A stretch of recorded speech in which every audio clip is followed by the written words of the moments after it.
Hey everyone, this is Dan, and if you've seen the title, then you know what you're in for, but if you don't and you happen to click on this by accident, let me explain what you're about to see.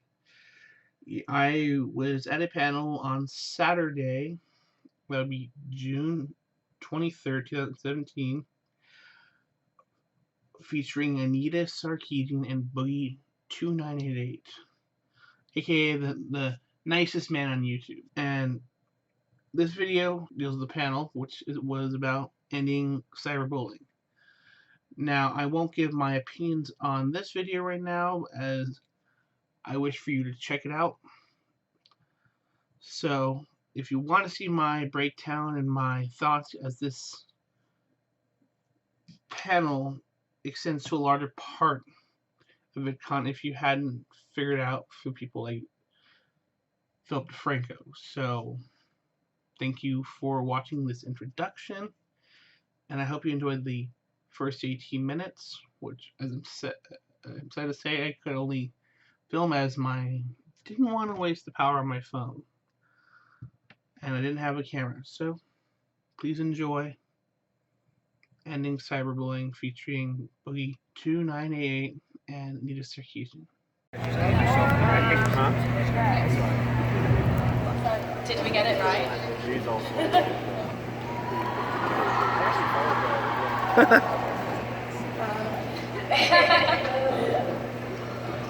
My hand didn't really. Hey, it's great to see everybody here. My name is Grace. I'm the executive director of Uplift, which is a nonprofit forum to tackle sexual violence in online communities. We are here to talk about ending cyberbullying, and we've got a great group of panelists here today. If y'all wouldn't mind sharing your name and any relevant handles, that'd be great. Are we going down? Yeah, let's do it. Who wants to go first? Hi, I am YouTuber Boogie2988. You might know me a little better as my lisping character, Francis. How are you guys doing out there tonight? Having fun? That scream was for you. That was I do Twitch, and occasionally I pass out of panels. So. I am Anita Sarkeesian. I run an educational nonprofit called Feminist Frequency. We make videos that look at the way women are represented in popular culture, and we're specifically diving into women's representations and intersectional feminist representations, rather, and media and politics. Wow. And you can find us at FemFreak on most things. Cool. Yeah. I'm Hannah Witten. I have a YouTube channel that focuses on sex and relationships education. And I also host a book club podcast where we read books about sex every month and we discuss them. Oh, you said book club podcast. Yeah, also like, that. This is a whole different. It's called Bangin' Book Club. It's great. I'm Megan Tonjes. I am a musician. I talk a lot about body positivity, take a lot of butt photos on the internet, and I also talk a lot about like daily topical content. Hi, I'm Megan McCarthy. I used to be a Viner, but that's dead now, as we all know. So I'm also make YouTube videos now. That's pretty much it. Yeah, cool. Great. So to dive in, one thing I wanted to talk about was when we first announced this panel online, we got a lot of reactions saying, like, cyberbullying's not real. Like, close your eyes. That's how you end cyberbullying.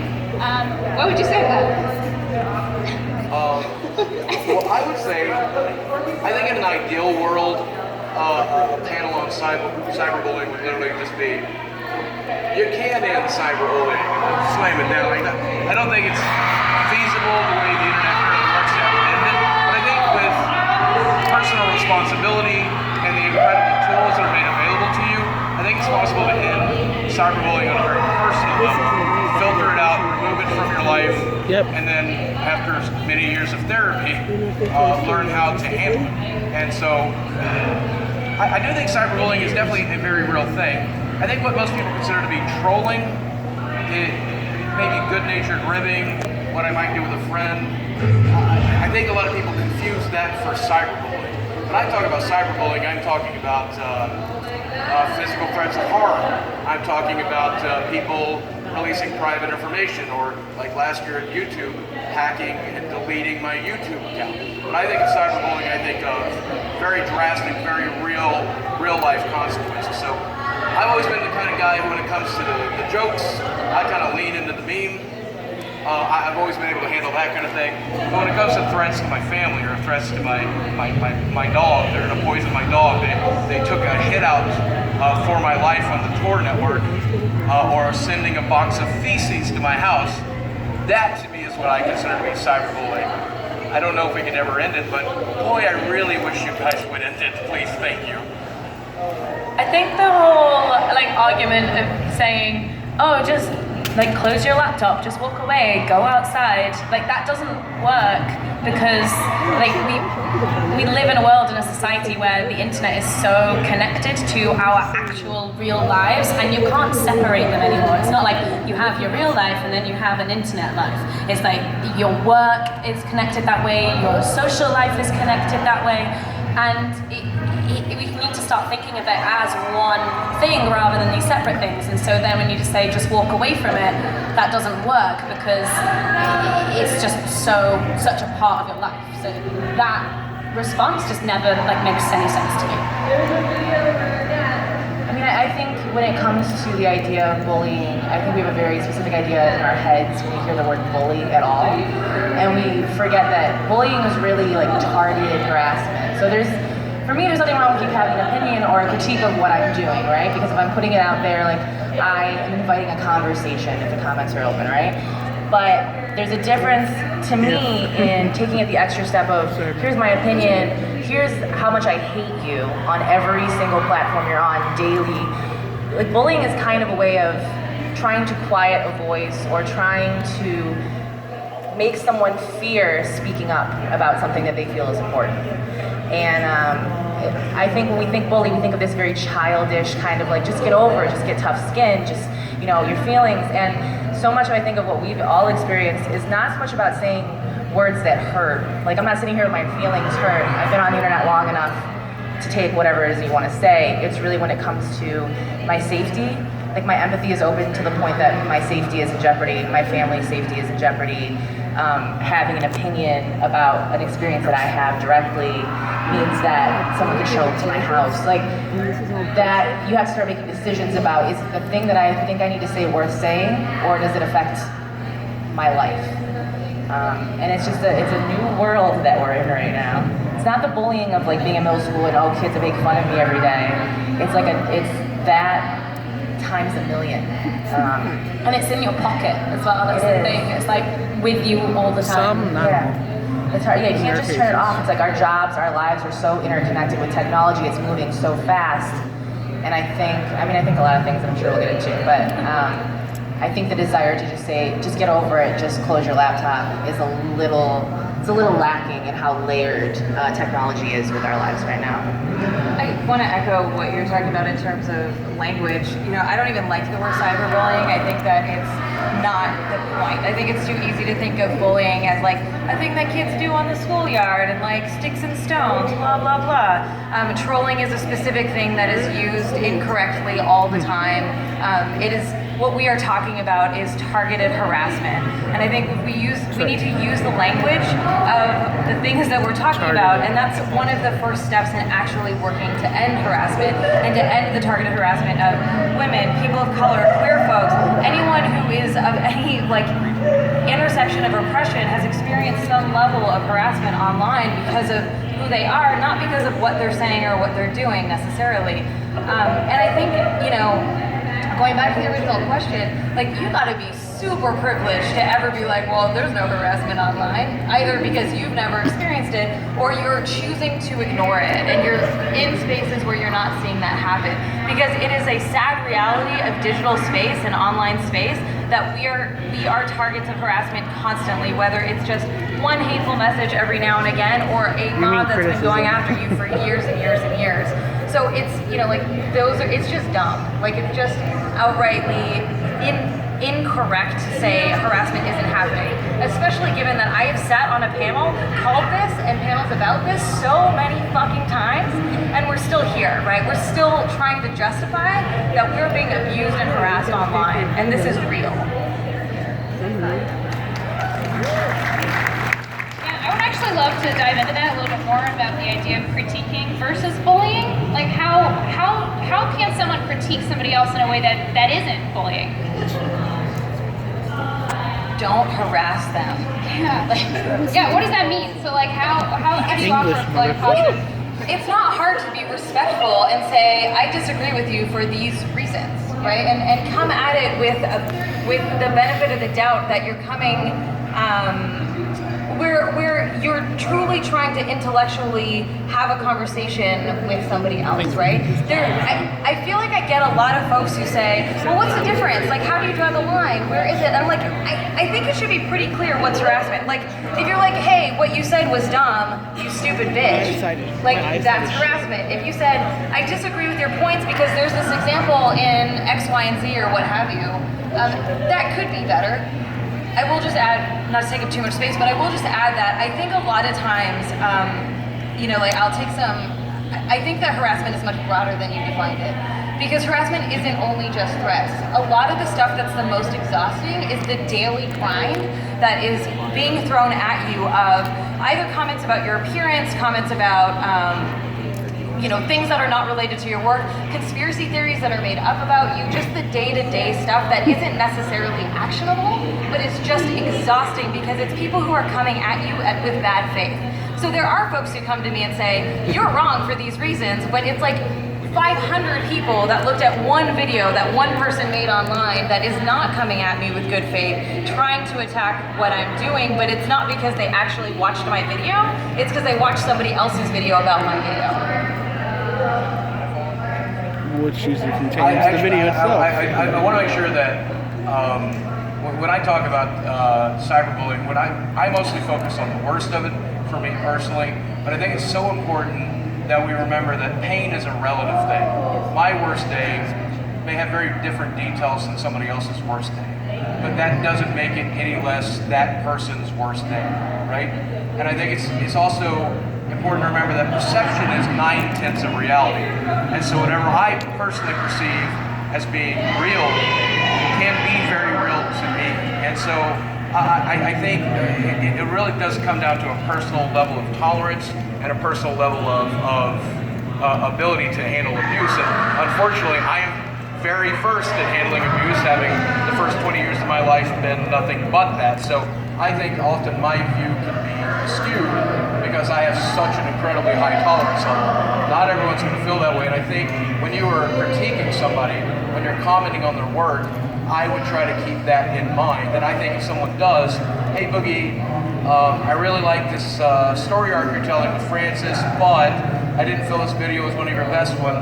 Good luck with the next one. Like, that means the world to me. That's not harassment to me. That's friendly critique. It's constructive criticism. But hey, you fat fuck, kill yourself. Excuse my language. That does nothing for me. That just makes that 12-year-old feel very good. I can still endure it, but not everybody can.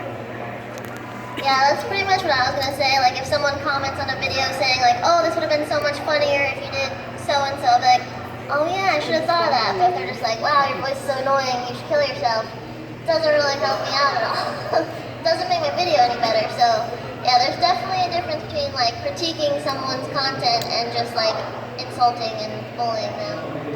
I think like the space that we work in is important to have critique and to go back and forth with ideas and things that we're doing. But I think that it's so interesting because I feel like we're part of a culture and a generation that like, I feel like I'm part of the last generation that remembers what life was before we all had personal computers and iPads. And so it's like, I feel like I'm constantly relearning how to communicate with other people and to adapt to that. And how do you have these conversations over these platforms that make you feel very connected to everyone all of the time, but connected to no one at the same time. I think that there's a lot of fracturing that happens because we're learning how to use this technology and how to interact with each other, and how we're still trying to figure out how to take care of each other and how to like, what's the best way to move forward to make life better. Like, a lot of us want the same things, you know? We want to be safe, we want to have jobs we love, we want to our families to be happy, we want all these things, and in our generation, we always want to be better than our parents. And so I think we get these conversations that are important but get veered off track. Like, we're living in this technological like supernova right now where everything is speeding up so quickly And we have to figure out how we interact with each other and what is productive, because it's going to set the precedent for how we move forward and the laws that come into place. Because the internet is no longer just a place where we have fun, it's a place where we get to know each other and communicate, which is a very human thing that we need. It's interesting because we get in these this infighting, or we get in these back and forth conversations, and I just think that there is a lack of empathy for people's actual real experiences. It's not that all of a sudden there are all of these genders and all of these opinions that were never here before. And I think the pushback is we're afraid of change. We don't want things to change. We're moving too quickly anyways. We don't have the luxury of our parents' generation and before, where it was information stayed somewhere for a while and we knew what it was. It's constantly going. And you can get exhausted thinking, oh my God, there's a new thing that I have to know. There's a new pronoun that I have to be aware of. It's not that there's new things. Those things have always been around. It's just that we are more connected than we've ever been. And groups of people are able to reach out and empower each other to those speak things up. have always been there, kind of thing. And so I think that I'll tell you in a minute. It's a very interesting time where we're trying to figure out how to have conversations, be true to our own experiences and have empathy for each other, but also get the world to move in the direction it needs to go.